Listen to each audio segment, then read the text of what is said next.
Hello दोस्तों, नमस्कार। मैं Vipin sir, Vipin maths channel पे आपका स्वागत करता हूं।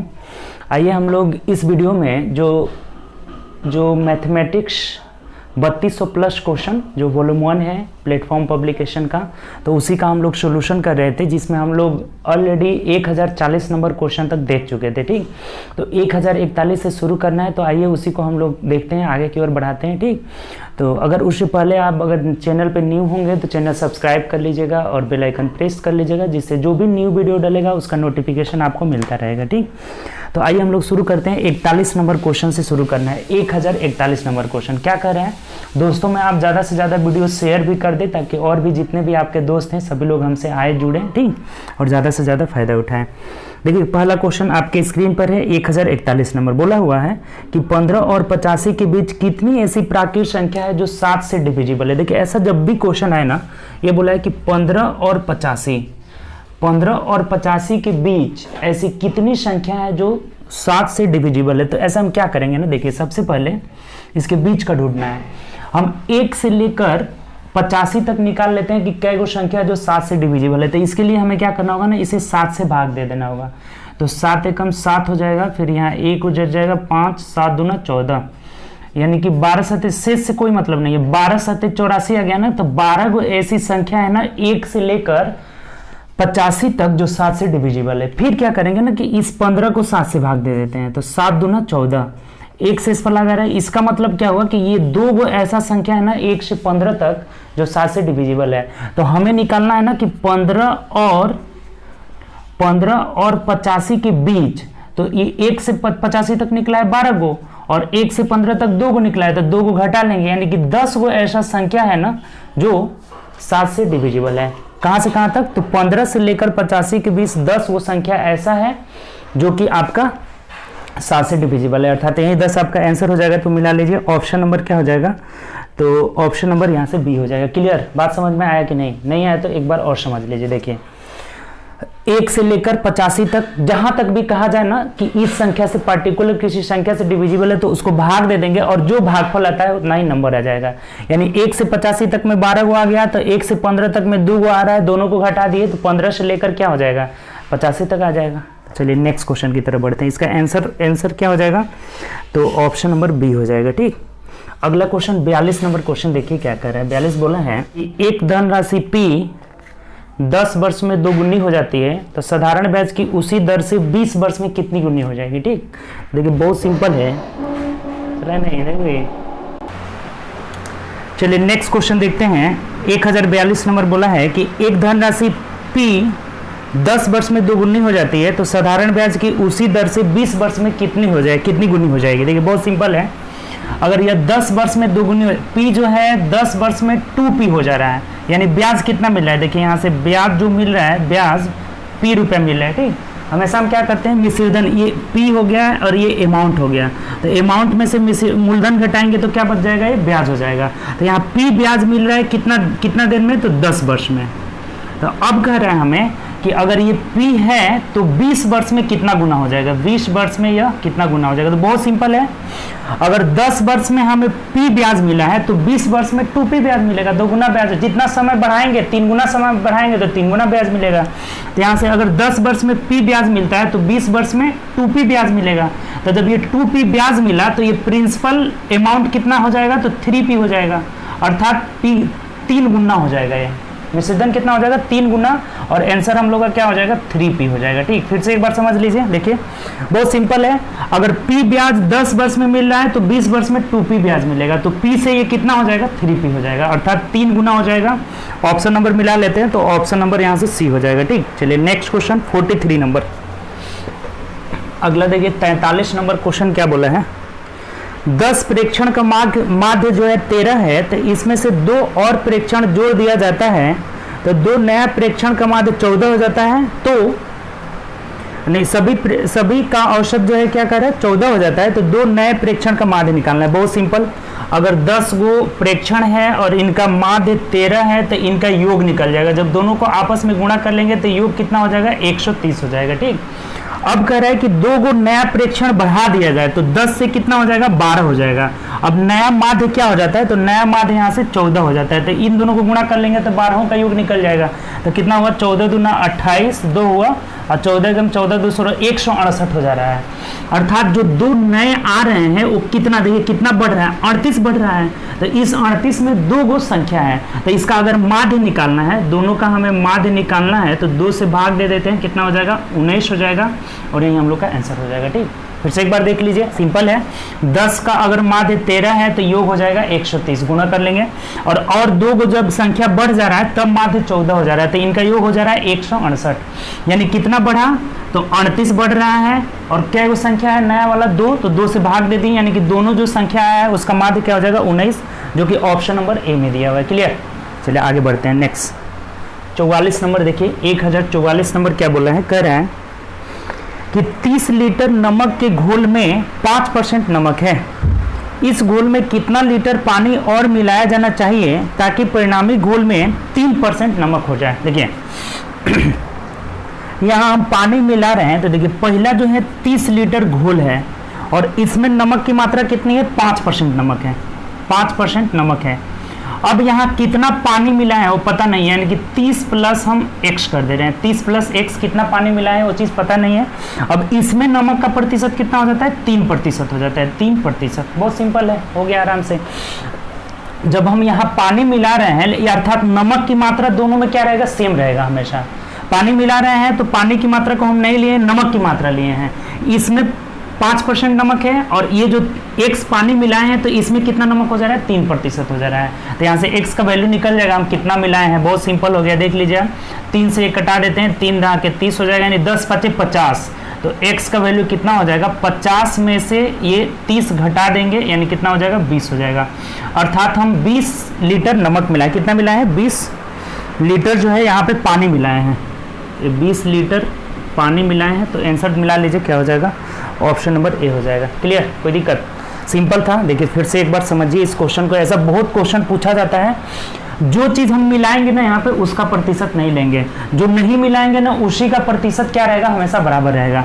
तो इसमें हम पानी मिलाए हैं तो पानी का प्रतिशत नहीं लेके हम नमक का प्रतिशत ले लिए हैं। 30 लीटर में 5% नमक है और यहाँ जब 1 लीटर और पानी मिला ले रहे हैं तब इधर 3% नमक हो जा रहा है, दोनों को इक्वल कर लिए।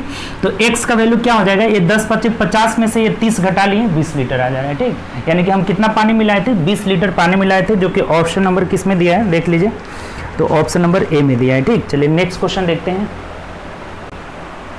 चलिए अगला क्वेश्चन की ओर बढ़ते हैं। नेक्स्ट क्वेश्चन क्या कह रहा है,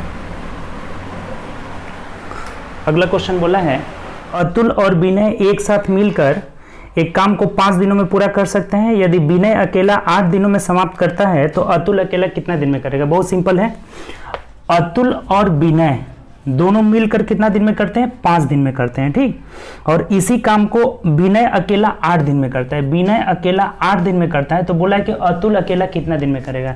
देखिए इस तरह के क्वेश्चन को बनाने के लिए सबसे पहले हम टोटल वर्क यहाँ ले लेंगे। टोटल वर्क इन दोनों का एलसीएम, यानी 8 और 5 का एलसीएम क्या हो जाएगा, 40 हो जाएगा। ये टाइम हो गया। अब यहाँ से अगर क्षमता हम लेते हैं तो भाग देते हैं क्षमता निकालने के लिए, तो ये 8 आ जाएगा और ये कितना हो जाएगा, 5 हो जाएगा। तो अब बोला है कि अतुल कितना दिन में करेगा, ये अकेला इसका क्षमता 5 है और दोनों का मिलाकर 8 है, यानी कि 8 में से 5 घटा देंगे तो 3 किसका क्षमता हो जाएगा, अतुल का क्षमता हो जाएगा। तो अतुल इस काम को अकेले कितना दिन में करेगा, 40 काम है, 3 के क्षमता से कर रहा है तो 40/3 दिन में करेगा। ठीक, तो देख लीजिए ऑप्शन ऐसे ही दिया हुआ है, 40/3 पूर्णांक नहीं तोड़ा है, तो यही हम लोग का आंसर हो जाएगा, ऑप्शन नंबर ए हो जाएगा। बात क्लियर, सिंपल, बहुत साधारण क्वेश्चन। टोटल वर्क 40, क्षमता निकाल लिए और दोनों का क्षमता 8 है, विनय का क्षमता अकेले 5 है, तो इसका कितना हो जाएगा, 3 हो जाएगा। तो 3 से हम भाग दे दिए, कितना दिन में करेगा यहाँ से, तो 40/3 दिन, जो कि ऑप्शन नंबर ए में दिया है। ठीक, चलिए नेक्स्ट क्वेश्चन आइए।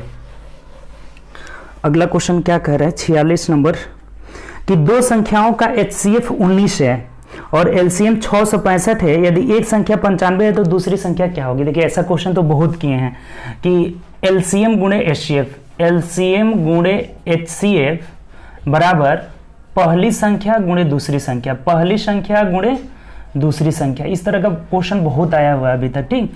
इस पे हम लोग इसको ध्यान रखेंगे और इस पे इस क्वेश्चन को आराम से कर लेंगे, ठीक। देखिए एलसीएम क्या दिया हुआ है 665 और एचसीएफ दिया हुआ है 19।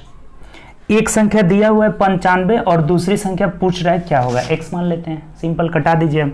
19 पचे 95, 5 से इसको कटा देंगे, 5 एकम 5, 5 हैं 15, 5 हैं 15, यानी दूसरी संख्या क्या हो जाएगी 133 हो जाएगी। तो सिंपल इसको ध्यान रखिएगा, एलसीएम गुणे एचसी बराबर पहली संख्या गुणे दूसरी संख्या। ऑप्शन नंबर यहाँ से क्या हो जाएगा, तो हम लोग का बी हो जाएगा, ठीक 133। चलिए अगला 47 नंबर क्वेश्चन है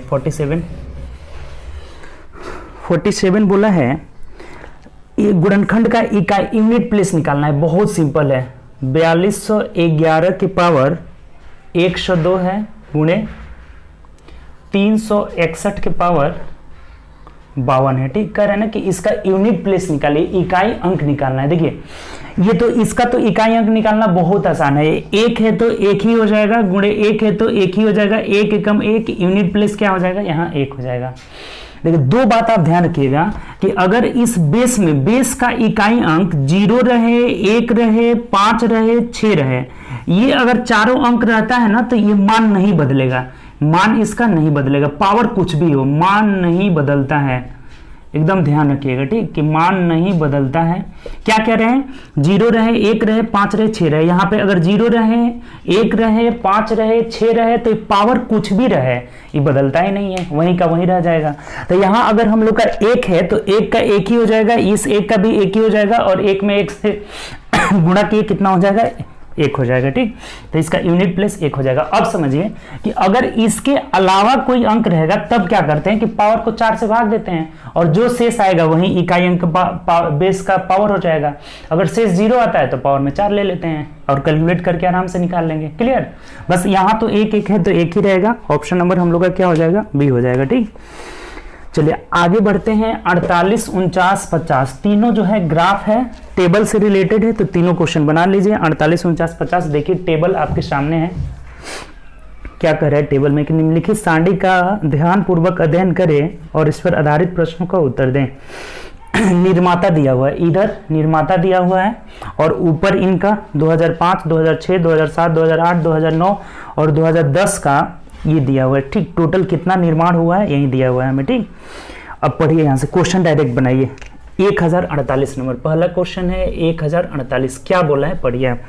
कह रहा है कि दी गई जोड़ी में से दी गई अवधि में किस जोड़ी का कार का विक्रय सबसे अधिक हुआ है। जैसे एल में बोल रहा है कि 2009 में आपको देख लेना ना कि किस में जो है ज्यादा बिक्री हुआ है। जैसे एल 2009 की बात किया हुआ है, एल 2009 में तो देख लीजिए ग्राफ से कि एल 2009 में कितना बिक्री हुआ है 590 बिक्री हुआ है, ठीक। उसके बाद बोला है कि एल 2010 में कितना बिक्री हुआ है, तो एल 2010 में 510 बिक्री हुआ है। उसके बाद ऑप्शन दिया है एल 2008, तो एल 2008 में देखते हैं तो 500 बिक्री हुआ है, ठीक। उसके बाद चौथा ऑप्शन है ओ 2008, तो ओ 2008 का देख लीजिए कितना बिक्री हुआ है। ओ 2008 ग्राफ में देखिए तो यहाँ से 415 हो गया, ठीक। तो ये हमें पूछा है ना कि इसमें सबसे अधिक बिक्री किसमें थी, तो सबसे अधिक बिक्री देख लीजिए 590 किसमें है, तो एल 2009 में है जो कि ऑप्शन नंबर ए में है, तो यही हम लोग का आंसर हो जाएगा, ठीक। ये चारों में हमें पूछा हुआ था कि सबसे अधिक बिक्री किसमें हुई है, तो एल 2009 में बिक्री हुई है जो कि ऑप्शन नंबर ए में दिया हुआ था, तो यही हम लोग का आंसर हो जाएगा, ठीक। चलिए 1049 नंबर अब आ जाइए क्या कह रहा है। ये बहुत आसान था, 1048 सिर्फ हमें देख लेना था किसमें अधिक बिक्री हुई है।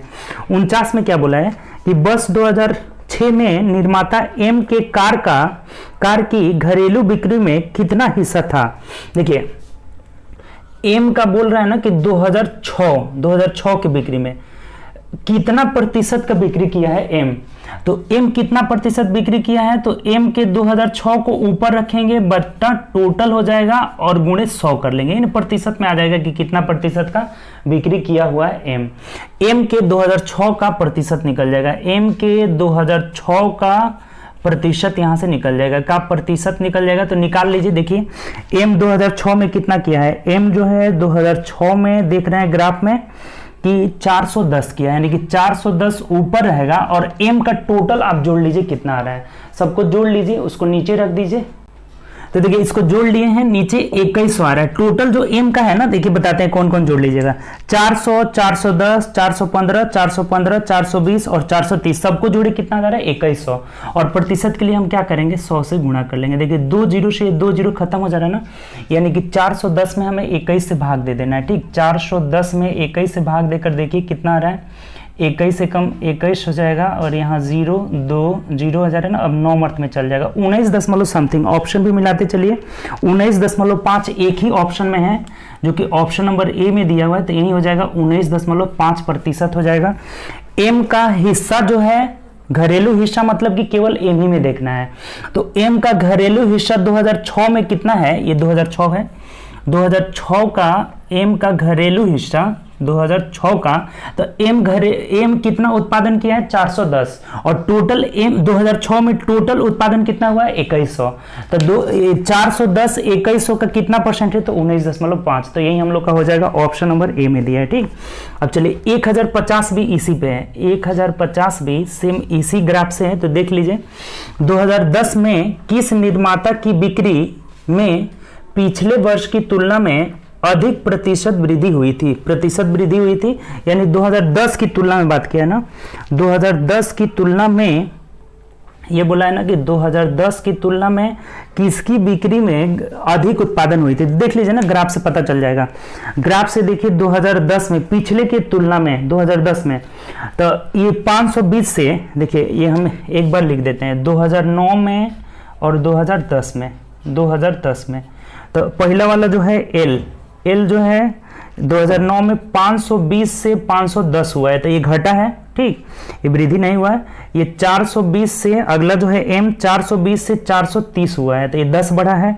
और ये 420 से 495 हुआ है। ठीक, ये 495, ये एल है, एम है, एन है, और उसके बाद ओ क्या हुआ है, तो 440 से ये 500 हो गया है। ठीक, 440 से 500, और ये पी कितना हुआ है, तो 425 से 435 हो गया। ठीक, तो इसी में हमें ये चेक करना है ना कि किसका ज्यादा प्रतिशत वृद्धि हुआ है। तो देखिए ज्यादा प्रतिशत वृद्धि, देखिए सबसे ज्यादा वृद्धि इसी में हो रहा है, 420 से 495 हो गया, यानी कि 75 यहाँ सबसे ज्यादा बढ़ा हुआ है, तो यही हो जाएगा, यहाँ 60 बढ़ा हुआ है, यानी कि ये सबसे ज्यादा प्रतिशत वृद्धि किस में होगा, एन में हो जाएगा, यानी कि एन हम लोग का आंसर हो जाएगा। इसका आंसर क्या हो जाएगा, एन हो जाएगा। तो आप ऑप्शन से मिला लीजिए, देखिए ऑप्शन किस में एन दिया है, ऑप्शन नंबर सी में दिया हुआ, यही हम लोग का आंसर हो जाएगा। बात आपको समझ में आ गया होगा। तीनों ग्राफ बहुत सिंपल था। इसमें पूछा था कि 2010 में पिछले वर्ष की तुलना में किस में ज्यादा वृद्धि हुई है, तो एन जो है 420 से 495 हो गया, तो इसी में सबसे ज्यादा वृद्धि हुई है, ऑप्शन नंबर सी में दिया हुआ था। ठीक, तीनों ग्राफ बहुत सिंपल था, बस एक बार ग्राफ से हमें देख लेना था कि क्या क्या इसका पूछ रहा है। इसमें पूछा, ये तो सिंपल है, इसमें पूछा था कि सबसे ज्यादा किस में हुई है, एल का ये सब दिया हुआ था, तो सबसे ज्यादा एल 2009 में था। इसमें पूछा था कि एम का हिस्सेदार, घरेलू हिस्सेदार, यानी एम ही में केवल देखना है कितना है, तो एम 410 है 2006 में, और टोटल आ रहा है 2100, इसका प्रतिशत निकाल दिए 19.5, और ये तो सिंपल था। इसमें देख लेना था कि किस में ज्यादा वृद्धि हुई है, तो एन में ज्यादा वृद्धि हुई है 2009 के तुलना में 2010 में। ठीक, चलिए आगे बढ़ते हैं 51 नंबर क्वेश्चन की ओर। ठीक, 1051 नंबर देखिए क्या कह रहा है। 1051 बोला है कि 4 अलग अलग सड़क क्रॉसिंग पर ट्रैफिक लाइन क्रमशः 15 सेकेंड, 18 सेकेंड और 27 सेकेंड। देखिए ये 15 सेकेंड, 27 सेकेंड और 28 सेकेंड ना, 30 सेकेंड, 27 सेकेंड और 30 सेकेंड के अंतराल पे बदलती है। यदि वे 6:10 00 समय पर एक साथ बदली है, तो अगले बार एक साथ कितने बजे बदलेगी। बहुत सिंपल है, जब भी ऐसा क्वेश्चन आए कि इतने इतने के अंतराल पे बदल रही है, तो फिर एक साथ कब बदलेगी, तो टाइम का एलसीएम पहले ले लीजिए। एलसीएम ले लेते हैं ना, यहाँ 3 × 5 = 15 हो जाएगा, 27 का लेना होगा तो 3 × 3 = 9, 9 × 3 = 27 हो जाएगा। ठीक, और 30 का लेना है तो 5 × 3 = 15, 1 2 ले लेना होगा तो 30 आ जाएगा। अब इसका एलसीएम गुणा कर लीजिए, 5 दूना 10, 3 30, 3 90, 3 270, 270 सेकेंड आ जा रहा है।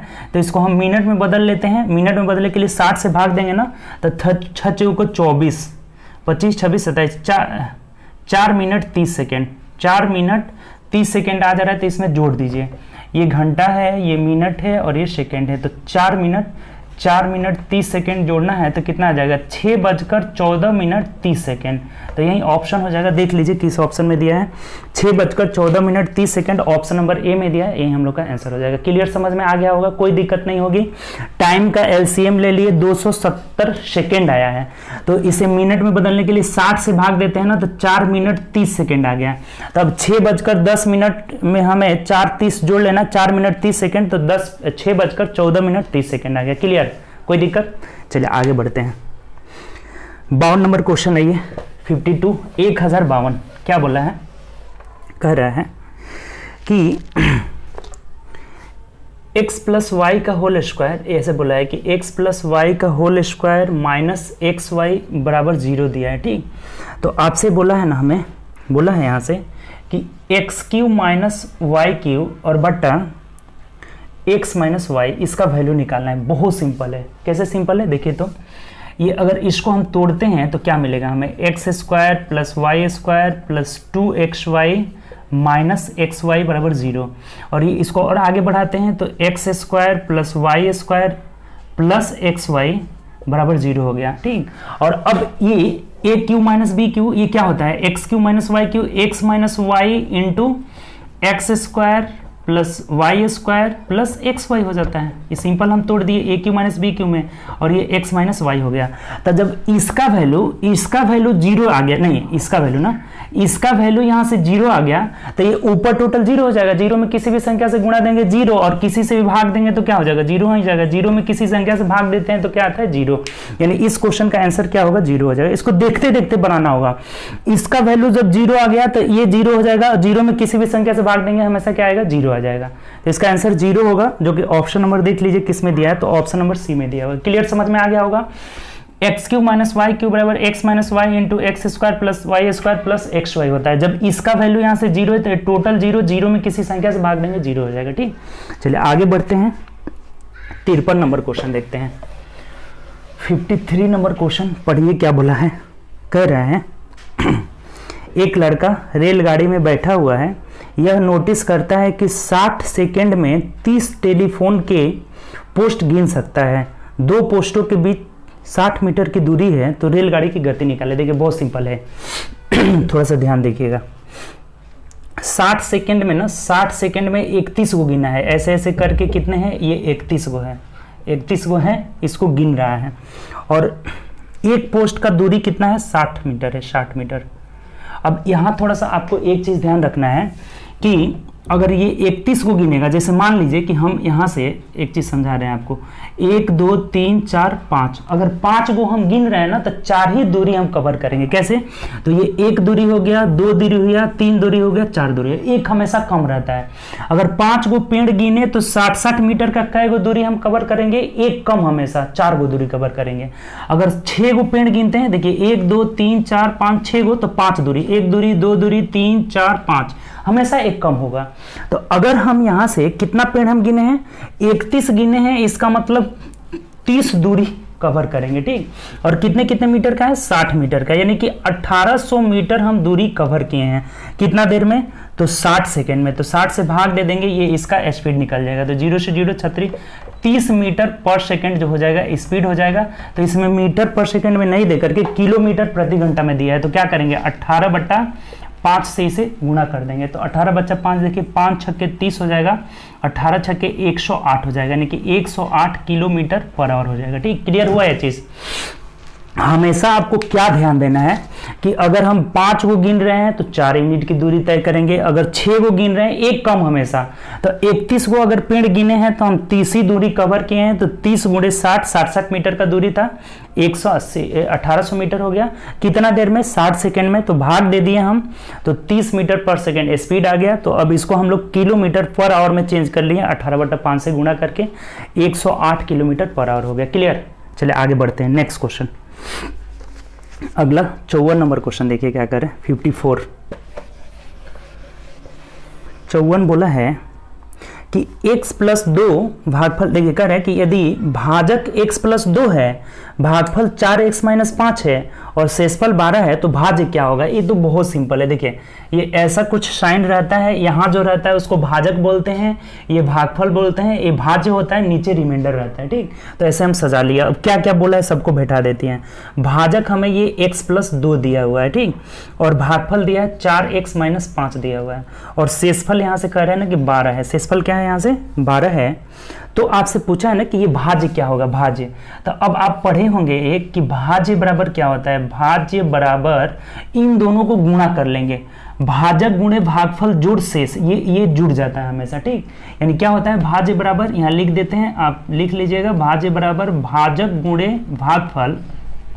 भागफल जोड़ शेष हो जाता है। ठीक, शेष हो जाता है, ये बात ध्यान रखिएगा। ठीक, भाज्य बराबर भाजक गुणे भागफल जोड़ शेष। अब कुछ नहीं इसमें रख दीजिए, सिंपल, हमें भाज्य निकालना है। भाजक कितना है, देखिए भाजक है x + 2 × 4x - 5 + 12। अब कैलकुलेट कर लीजिए, गुणा कर लेना है, इससे गुणा करेंगे तो क्या हो जाएगा 4x² - 5x हो जाएगा। इसके अब गुणा करेंगे +8x हो जाएगा और -10 + 12 हो जाएगा। अब देख लीजिए क्या आ जा रहा है, 4x² ये -5x और प्लस का 8x + 3x हो जाएगा, और -12 और +2 मतलब -11 और +12 कितना हो जाएगा 2 हो जाएगा। तो यही आपका आंसर हो जाएगा, 4x² + 3x + 2 हो जा रहा है, 4x² + 3x + 2 option number B में दिया हुआ है, तो यही हम लोग का आंसर हो जाएगा। क्लियर, आपको समझ में आ गया होगा। भाज्य बराबर भाजक गुणे भागफल जोड़ शेष हो जाता है। तो आराम से हम इन दोनों को गुणा करके उसमें 12 जोड़ दिए, कितना आंसर आ जा रहा है 4x² + 3x + 2 आ जा रहा है। ठीक, चलिए आगे की तरफ बढ़ते हैं और 155 नंबर क्वेश्चन देखते हैं क्या कह रहे हैं। 155 नंबर क्वेश्चन पढ़िए, क्या बोला है कि यदि एक जनसंख्या का मानक विचलन 6.5 है तो इसका प्रसरण निकाले। देखिए अगर हमें प्रसरण निकालना हो, दो फॉर्मूला आपको लिखाते हैं। प्रसरण, तो प्रसरण बराबर स्टैंडर्ड डेविएशन का होल स्क्वायर होता है। अगर स्टैंडर्ड डेविएशन निकालना है ना, मानक विचलन निकालना है, तो √अंडर प्रसरण हो जाता है, √अंडर प्रसरण हो जाता है, दोनों एक ही बात हुआ। अगर प्रसरण निकालना होगा स्टैंडर्ड डेविएशन का होल स्क्वायर, अगर स्टैंडर्ड डेविएशन निकालना होगा √अंडर प्रसरण हो जाएगा। ठीक, तो हमें स्टैंडर्ड डेविएशन से प्रसरण निकालना है। स्टैंडर्ड डेविएशन दिया हुआ है 6.5, तो इसका स्क्वायर नहीं कर देंगे, तो 5 × 5 = 25 और 7 × 6 = 42.25 हो जाएगा आपका प्रसरण। यानी ऑप्शन नंबर मिला लेते हैं तो ऑप्शन नंबर बी हो जाएगा। क्लियर, तो ये बात ध्यान रखिएगा। ठीक, चलिए आगे बढ़ते हैं। 1056 क्या बोला है कि एक लड़का अपनी वास्तविक गति के 10/9 गति से दौड़ता है तो 2 घंटे 20 मिनट 24 सेकेंड में 39 किलोमीटर की दूरी तय करता है, तो लड़के की वास्तविक चाल क्या होगा। देखिए दो बात बोला है कि वास्तविक गति के 10/9 गति से चलता है, इसका मतलब क्या हुआ कि वास्तविक गति और ये नया हो गया। ठीक, ये वास्तविक ले देते हैं, तो वास्तविक का 10/9, वास्तविक अगर 1 मान लेते हैं तो ये 10/9 का मतलब 9:10 हो जाएगा। ये दोनों में रेशियो क्या हो गया 9, यानी पहले इसका 9 था, अब 10 के चाल से चल रहा है। नीचे वाला हमेशा ये जब वास्तविक स्पीड का 10/9 बोला है ना, इसका मतलब कि ये वास्तविक 9 था, अब 10 के चाल से चल रहा है, इसका मतलब अपना चाल बढ़ाया हुआ है। ठीक, तो ये रेशियो हो गया, समझे ना, कोई दिक्कत नहीं ना। 10/9 की चाल से चल रहा था, 1 माने तो तिरछा गुणा कर लेंगे, ये कितना हो जाएगा 9:10 हो जाएगा। ठीक, अब क्या कर रहे हैं आगे पढ़िए। दौड़ता हुआ वह 2 घंटा 20 मिनट 24 सेकेंड में 39 किलोमीटर की दूरी तय कर लेता है, तो लड़के की वास्तविक चाल क्या होगी। इस चाल से जा रहा है ना, देखिए कभी भी आपको ध्यान रखना है कि ये किसका रेशियो है, स्पीड का रेशियो है। ठीक, तो स्पीड का रेशियो और टाइम का रेशियो दोनों क्या होता है ना, उल्टा होता है। ये 10 हो जाएगा और ये 9 हो जाएगा। जब चाल का रेशियो 9-10 है तो स्पीड का रेशियो क्या हो जाएगा 10-9 हो जाएगा। ठीक, अगर इस चाल से चल रहा है ना, ये नया वाला चाल से चल रहा है, तो कितना समय लिया है 2 घंटा 20 मिनट 24 सेकेंड। इसको थोड़ा आप सेकेंड में बदल लिए, 2 घंटा एक ही मिनट में बदल लेते हैं। 2 घंटा यानी कि 60 दूना 120 हो जाएगा, प्लस 20 मिनट, 2 घंटा 20 मिनट यानी कि ये 140 मिनट, और प्लस सेकेंड में कितना है तो 24 सेकेंड है।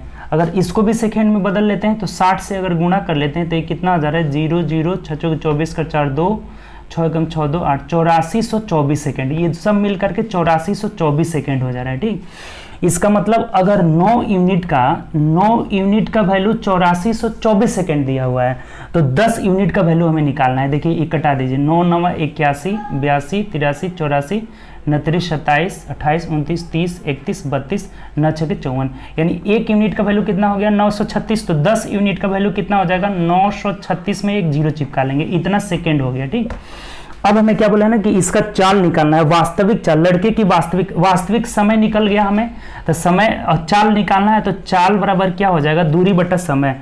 39 किलोमीटर की दूरी है और कितना देर में जा रहा है 9360 सेकेंड में, तो इसको घंटा मिनट में बदल लिए और फिर घंटा में भी बदलना है क्योंकि घंटा में पूछ रहा है तो घंटा में बदल लिए। अब सिंपल है, कटा दीजिए, 0 से 0 कट गया। अगर 6 से कटाते हैं तो ये 6 कम 6 7 8 9 6 5 30, 6 6 36, 156 हो गया ना। तो 39 चौके 156 हो जा रहा है, 9 चौके 36, 3 और 4 3 12, 3 15, 4 मिनट में कट जा रहा है। फिर 4 से इसको कटाएं 15 आ जा रहा है, यानी 15 किलोमीटर प्रति घंटा आपका स्पीड हो जाएगा। ये बहुत अच्छा क्वेश्चन है। ठीक, बहुत घुमाया हुआ है यहाँ से, 15 किलोमीटर प्रति घंटा, ऑप्शन नंबर ए हो जाएगा। ठीक, थोड़ा सा समझिए इस क्वेश्चन को। जब ये वास्तविक चाल है ना, ये वास्तविक चाल है और ये नया वाला चाल है, दोनों का रेशियो 9-10 दिया हुआ है, तो समय का रेशियो क्या हो जाएगा 10-9 हो जाएगा। इस 9 यूनिट का वैल्यू 2 घंटा 20 मिनट 24 सेकेंड, सबको सेकेंड में बदले हैं तो 8424 सेकेंड आ जा रहा है।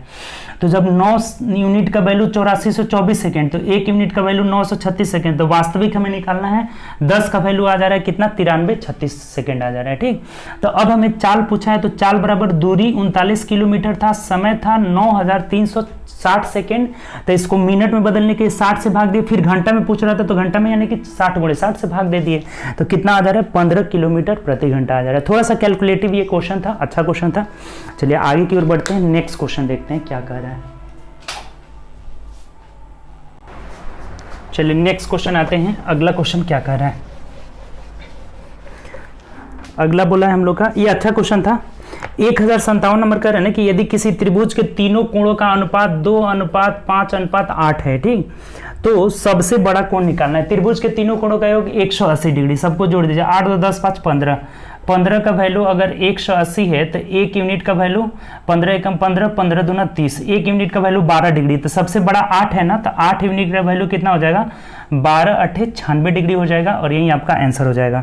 तो ऑप्शन नंबर मिला लीजिए, तो यहाँ से बी हो जाएगा। सिंपल क्वेश्चन था, सिंपल, सबका योग 180 होता है और यहाँ योग कितना आ रहा है 15, 15 का वैल्यू 180, 1 का वैल्यू 12, तो 8 का वैल्यू 96 हो जाएगा। ठीक, चलिए अगला ही, अगला बोल रहा है ना कि दो समपूरक कोणों का अनुपात 11:7 है। ये भी आसान क्वेश्चन, दोनों आसान दे दिया।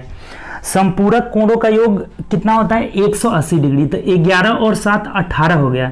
18 यूनिट का वैल्यू जब 180 डिग्री है, दो समपूरक कोणों का योग 180 डिग्री, पूरक कोणों का योग 90 डिग्री होता है। ठीक, तो जब 18 यूनिट का वैल्यू 180, तो 1 यूनिट का वैल्यू 10 डिग्री हो जाएगा। तो क्या पूछा है आपसे, तो छोटा कोण का मान ज्ञात करिए। छोटा कोण मतलब 7 का वैल्यू पूछ रहा है, 7 का वैल्यू कितना हो जाएगा 70 डिग्री और यही आपका आंसर हो जाएगा। 70 डिग्री का मतलब देख लीजिए क्या कर रहा है, तो ऑप्शन नंबर यहाँ से क्या हो जाएगा, ऑप्शन नंबर 70 डिग्री नहीं दिया ना, तो क्वेश्चन गलत किया है। ठीक, क्वेश्चन यहाँ से गलत किया हुआ है, इसको पूरक माना होगा। ठीक, पूरक करके बनाएगा तब 35 डिग्री हो जाएगा। ये संपूरक रहेगा, अगर पूरक में आप सुधारिएगा दो पूरक कोणों का योग, तो ये 11:7 हो जाएगा ना, तो 11:7 कितना हो गया 18 का वैल्यू यहाँ से 90 हो गया जब पूरक लेंगे तो। ठीक, अगर इसको मान लेते हैं हम पूरक ले लेते हैं, तो 18 का वैल्यू 90, तो 1 का वैल्यू कितना हो जाएगा 5, तो छोटा वाला 7 का वैल्यू कितना हो जाएगा 35 डिग्री। ठीक, तो ये आप संपूरक को पूरक बना लीजिएगा, नहीं तो संपूरक से रहेगा तो 70 डिग्री ही आएगा। ठीक, क्योंकि दो समपूरक कोणों का योग हमेशा 180 डिग्री होता है और पूरक कोणों का योग 90 डिग्री होता है। तो आप दोनों में से किसी को सुधार सकते हैं, संपूरक को ही पूरक बना लीजिएगा, वो मिस्टेक से लिखा गया होगा। ठीक, मिस प्रिंट हो गया होगा, संपूरक को आप पूरक कर लीजिएगा, तब आपका कितना आंसर आ जाएगा 35 डिग्री आ जाएगा। ठीक, चलिए आगे बढ़ते हैं नेक्स्ट क्वेश्चन की तरफ। 59 नंबर, 1059 क्या बोला है देखिए, कह रहा है कि नवीन एक गैस सिलेंडर और एक स्टोव इतना रुपए में खरीदता है। गैस सिलेंडर 25% के लाभ पर और स्टोव 20% के हानि पर बेचता है। ओवरऑल अगर उसे 4% का लाभ होता है तो गैस सिलेंडर का गैस सिलेंडर का क्रैमुल पूछ रहा है कि क्या होगा। बहुत सिंपल है, देखिए एलिगेशन लगा दीजिए, आसानी से बन जाएगा। दो चीज़ें, ठीक, यहाँ से गैस सिलेंडर, एक गैस सिलेंडर है, एक स्टोव है, ठीक, स्टोव। तो गैस सिलेंडर को कितना में बेच रहा है, 25% लाभ पर, यानी 125 हो गया, ठीक। लाभ होगा तो जोड़ेंगे, हानि होगा घटाएंगे, और इसको 20% हानि, इसका मतलब 80 हो गया। और ओवरऑल इसे जो होगा वो बीच में लिखेंगे। ओवरऑल इसे क्या है, 4% लाभ हुआ है तो 104। अब रेशियो इनका निकाल लीजिए, तो रेशियो देखिए यहाँ से घटाएंगे 104, तो ये कितना हो जाएगा, 24 हो जाएगा, ठीक। और अनुपात ये कितना हो जाएगा, यहाँ से 1 जो 4 25 है ना, तो 21 हो जाएगा, ठीक। तो ये कटा लीजिए, 3 8 24 और 3 7 21, यानी क्या रेशियो हो जा रहा है, 8:7 हो जा रहा है, ठीक। और यहाँ से बोला है कि कितना में खरीदा है, 4500 रुपये में। तो ये 8 7 कितना हो गया, 15 यूनिट का वैल्यू यहाँ लिख देते हैं। देखिए 8 और 7 कितना हो गया, 15 यूनिट का वैल्यू अगर 4500 है तो 1 यूनिट का वैल्यू कितना हो जाएगा, 500। 15 या 45 में 300 हो जाएगा। 1 यूनिट का वैल्यू 300। तो आपसे किसका मूल्य पूछा है, गैस सिलेंडर का मूल्य क्या होगा। गैस सिलेंडर का मूल्य 8 है, तो 8 यूनिट का वैल्यू 8 तरीके 2400 रुपये हो जाएगा, और यही आपका आंसर हो जाएगा। अगर पूछता कि स्टोव का मूल्य कितना है, तो 7 यूनिट का वैल्यू 2100 निकाल लेते। क्लियर, कोई दिक्कत, यहाँ 2400 ऑप्शन नंबर बी हो जाएगा। तो इस तरह के क्वेश्चन में आप एलिगेशन लगाइए, सिंपली बन जाएगा। फिर एक बार समझ लीजिए, गैस सिलेंडर को 25% लाभ पर 125, स्टोव को 20% हानि पर 80, ओवरऑल 4% लाभ 104। रेशियो निकालें, 24 21 घटा करके जो बड़ा रहेगा उसमें से घटा लेंगे। तो ये 8:7 आ रहा है, 8 7 15 यूनिट का वैल्यू 4500 में बोला है खरीद रहा है, तो 1 का वैल्यू 300। तो हमें पूछा है ना एक गैस सिलेंडर का, तो 8 का वैल्यू 2400, स्टोव पूछता तो 7 का वैल्यू 2100 हो जाता, ठीक। क्लियर, ऑप्शन नंबर बी हो जाएगा। 60 नंबर है। 60 नंबर क्या कह रहे हैं कि मोहन एक जींस के अंकित मूल्य पर 15% की छूट देने के बाद 20% का लाभ कमाता है, तो जींस के क्रय और अंकित मूल्य कितना होगा। 20% लाभ, देखिए कभी भी छूट हमें फिक्स प्राइस पर मिलेगा। ये फिक्स प्राइस यानी अंकित मूल्य हो गया। अंकित मूल्य पर कितना छूट मिल रहा है, 15% छूट का मतलब 85% बराबर क्रय मूल्य पे लाभ होता है। तो क्रय मूल्य पे कितना लाभ हो रहा है, यहाँ पे 20% लाभ, मतलब 120 हो गया।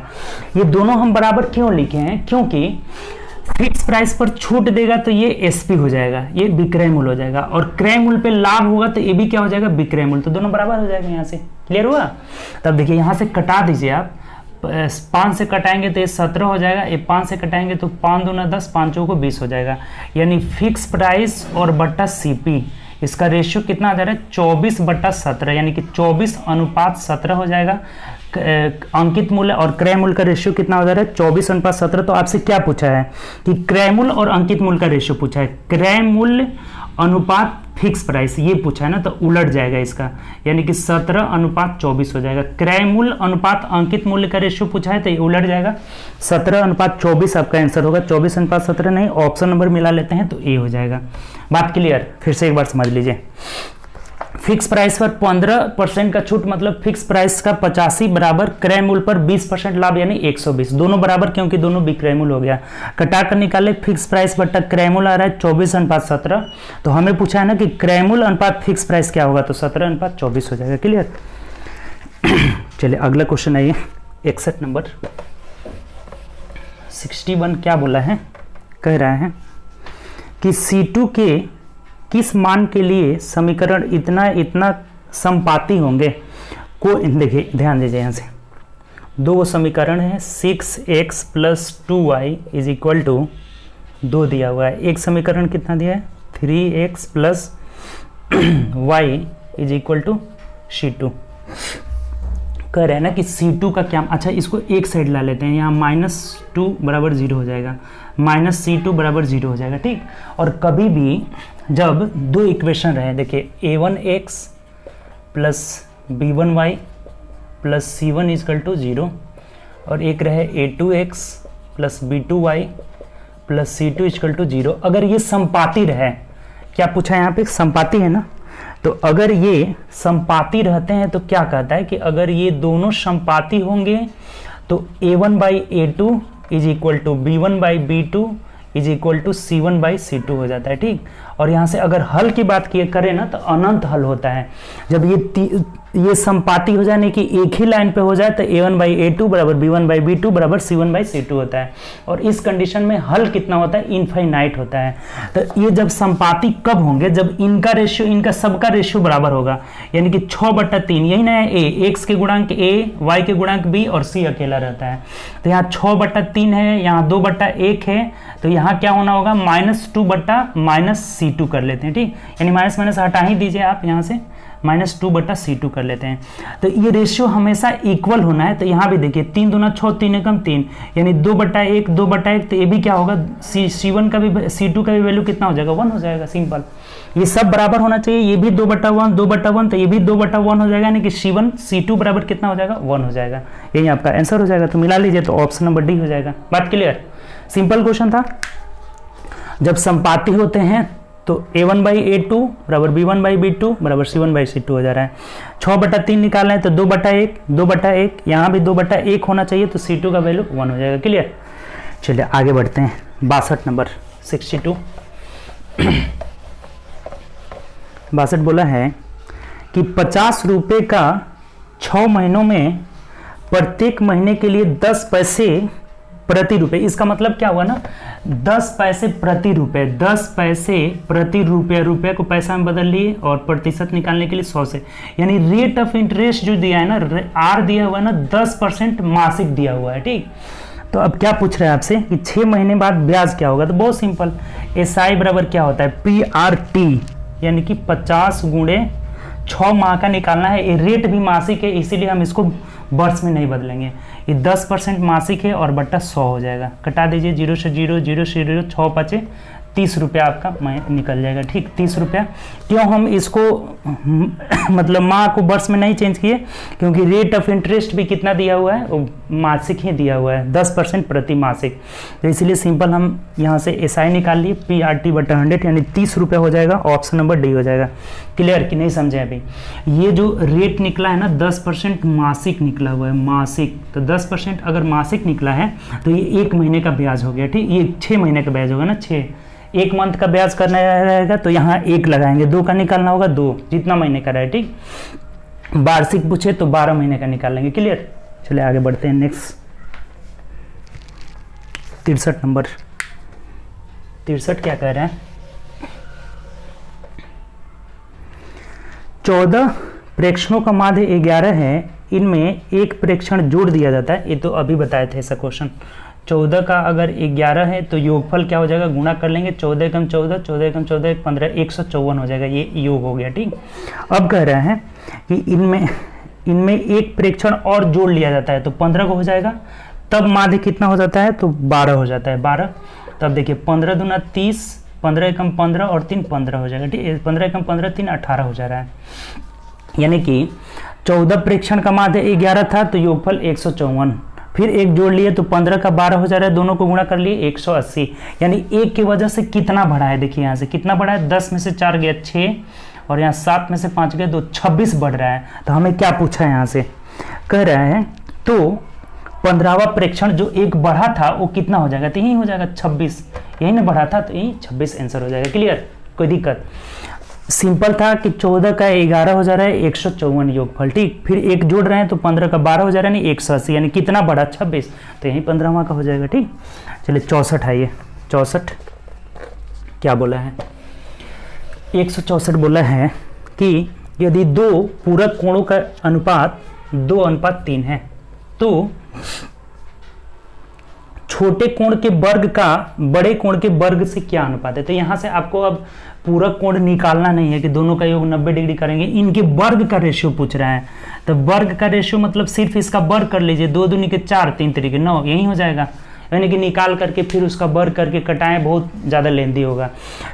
पूछ रहा है कि इनके वर्ग का अनुपात क्या हो जाएगा, तो 2 दूनी के 4, 3 तरीके 9, 4:9 हो जाएगा, जो कि ऑप्शन नंबर डी में दिया हुआ, यही हम लोग का आंसर हो जाएगा। क्लियर।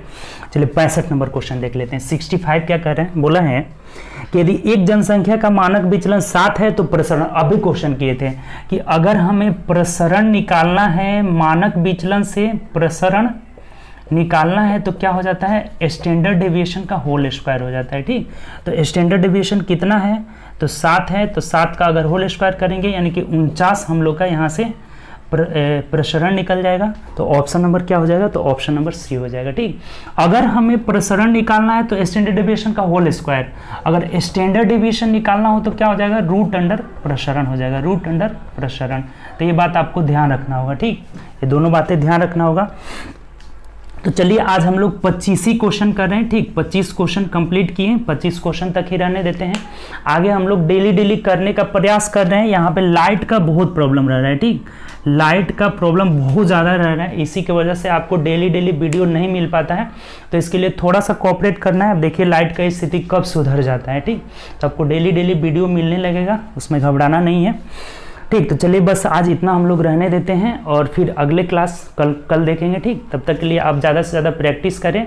और पीछे 2700 भी वॉल्यूम 2 का 2700 का सॉल्यूशन करा दिए हैं, तो अब उसको जो लोग नहीं देखे हैं उसको भी देखिए और ज़्यादा से ज़्यादा फायदा उठाइए। और न्यूमेरिकल भी हम लोग कर रहे हैं, रीजनिंग भी कुछ दिन में करने लगेंगे। जैसे ही लाइट का कंडीशन सुधरेगा रीजनिंग भी आपको मिलेगा। ठीक, तो चलिए तब तक अपना ध्यान रखिए और ज़्यादा से ज़्यादा प्रैक्टिस करें, अपने आप पे भरोसा रखें, अपना आपा न खोए कि हमसे ये क्वेश्चन नहीं बनेगा। ठीक, उसको प्रयास करें बनाने का कि हाँ हम बनाएंगे, क्यों नहीं बनेगा। ठीक, और मेहनत करें ज़्यादा से ज़्यादा। चलिए ओके बाय। उम्मीद करते हैं आप मेहनत कर रहे होंगे, एग्ज़ाम का तैयारी भी कर रहे होंगे। ठीक, तो ध्यान रखिए अपना।